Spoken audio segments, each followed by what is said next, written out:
तो दोस्तों, स्वागत है आपका मेरे चैनल पे। मेरा नाम है मिहिर भारद्वाज। मैं आज आपके लिए एक नया वीडियो लेके आया हूँ। इस वीडियो में मैं बताऊँगा आपको उन विज़ार्ड्स के बारे में जिन्होंने हॉगवर्ट्स की स्थापना की थी।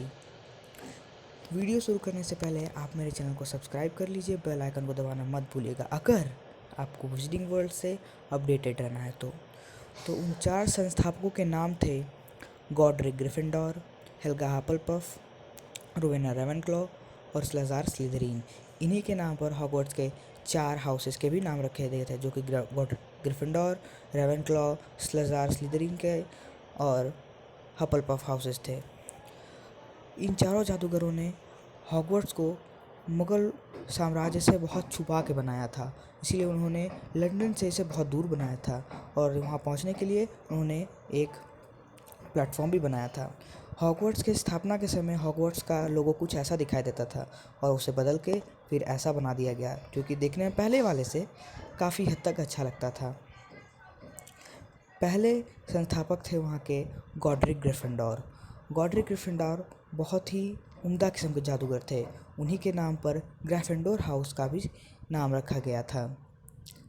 गॉडरिक ग्रिफिंडोर ने अपने याद के तौर पे बहुत सारी चीज़ें छोड़ी थी, जो कि जैसे कि सॉर्टिंग हैट, बोल्टी टोपी और उनकी तलवार, दोनों का इस्तेमाल हॉगवर्ट्स में किया जाता था। उनकी तलवार को बोल्टी टोपी में से कोई सच्चा गुरुद्वारी ही निकाल सकता था। अब बारी है रोवेना रेवेनक्लॉ की। ये माना जाता था कि दुनिया की सबसे चालाक और इंटेलिजेंट महिला थी। इन्होंने ही हॉगवर्ट्स के जितने भी सिक्योरिटी है उसकी रचना की थी। हॉगवर्ट्स को सबसे बचाने के लिए उन्होंने ही हॉगवर्ट्स के चारों तरफ एक सिक्योरिटी बनाई थी, जिससे कोई मगलू वहाँ तक ना पहुँच सके, और अगर पहुँच भी जाए तो उसे वहाँ पहुँचने के बाद पूरा जगह खंडहर दिखाई दे और वो वहाँ आगे ना जाए।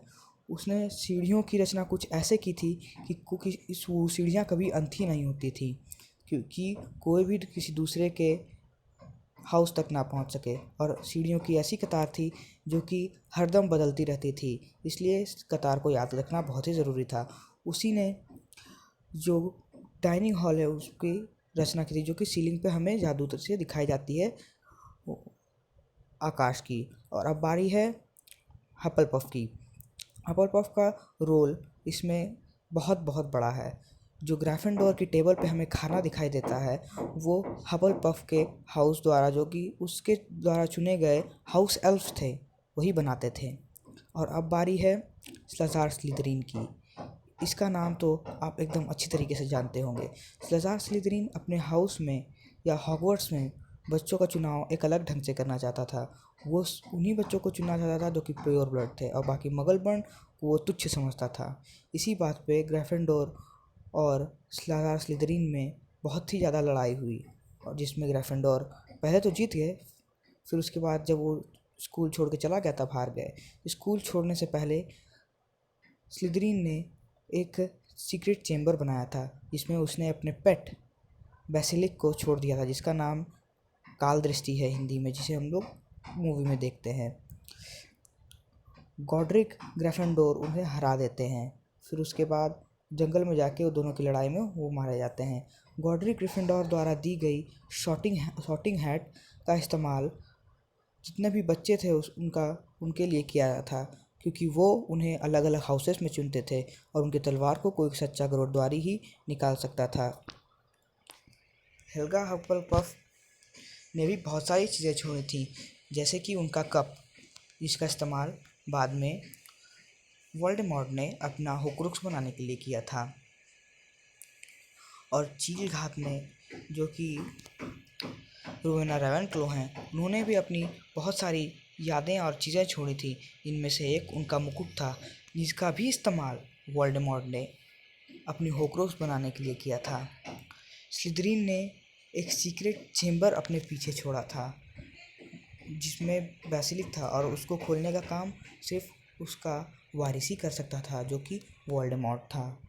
स्लिदरीन ने अपना लॉकेट भी छोड़ा था, जिसे बाद में वोल्डेमॉर्ट ने अपने होक्रुक्स की तरह इस्तेमाल किया था, और एक ऐसा होक्रुक्स बनाया था जिसकी वजह से कोई भी उसे हरा ना सके। तो कैसा लगा आपको मेरा वीडियो, तो कमेंट सेक्शन में लिखिए। मेरे वीडियो को लाइक कीजिए, कमेंट कीजिए और चैनल को सब्सक्राइब करना तो बिल्कुल मत भूलिएगा। साथ ही बेल आइकन को भी दबाना बिल्कुल मत भूलिएगा।